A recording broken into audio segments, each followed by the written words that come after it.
Всем привет! Мы молотим сою с нормой 60 кг на гектар. И хочу показать вам, как даже низкие нормы могут вылечь.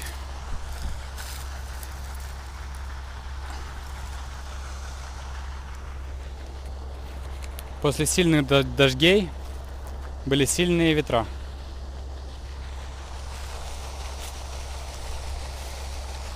Есть стоячая, вот видно, что она очень редкая.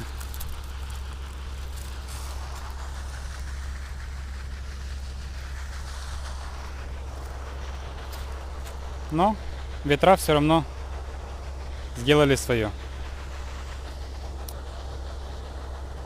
И вот так вот. Все. Мы молотим дальше. Уже вечер, скоро заканчиваем. Будет что-то интересное, еще покажу. До новых встреч. Пока-пока.